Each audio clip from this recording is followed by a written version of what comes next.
First thing you need to do is to get the correct oil for the vehicle. I went to the Castrol Lube Guide. They didn't show any correct oil, so there was a number to call. I called that and they recommended I go to the dealer, which is nearest one was the Bombardary. I went there. They provided me with a 20 litre container of Castrol Magnatec Professional, which was the right grade. It was ACEA C2030, 100% correct by the manual. Alternatively, you could go to Super Cheap Auto and you could get Newlon 030, which would work equally as well. You also need an oil filter and a duct seal. Duct seal I didn't use on mine because the duct seal was quite okay. The oil filter I bought initially was a Ryco one, and I bought the spanner to go with that, but the spanner was actually bigger than the genuine one, which I had to get off first, so I ended up having to go and buy a genuine spanner, and I bought a genuine filter as well. I thought the genuine filter actually looks better quality. First thing you got to do is remove the middle bash plate.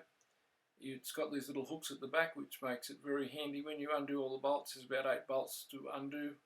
It falls down on those hooks, it doesn't come off. To lift it off, you just slide it a little bit forward, unhooks those hooks, and then you slide it back and out. It comes. It's very, very simple to take off, very straightforward.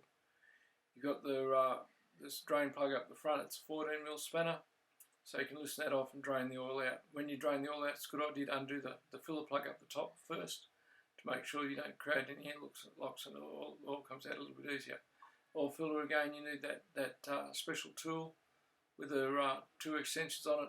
If you track the exhaust system up, you'll find the oil filter. It's pretty much on the driver's side, not that far from the front right side wheel. You access it from underneath the vehicle, not from above, and you've got to feed the socket up through there to do that. Now, at this stage, the engine has been oil changed, and we're actually running the motor now to check for leaks, and there aren't any, which is good. I would always check for leaks before you put all your bash plates back on. It would be a bit of a pain to find something was a problem. They're the tools that you need. 13mm, 14mm socket and extension. I use the breaker bar, or the wheel nut bar, you might call that. You also need an extension with for your oil filter tool, which we have there. It's a 3/8 drive, so you'll need to make sure you've got a 3/8 drive that'll fit that. You can get a 1/2 inch to 3/8 reduction if you want to. Oil filter tool fits on the top of the filter like that. It works very, very well. Mine was very tight. I had to use the breaker bar to get it undone. Everything on the car was very tight. Actually, would have been very, very difficult to do without the correct tools.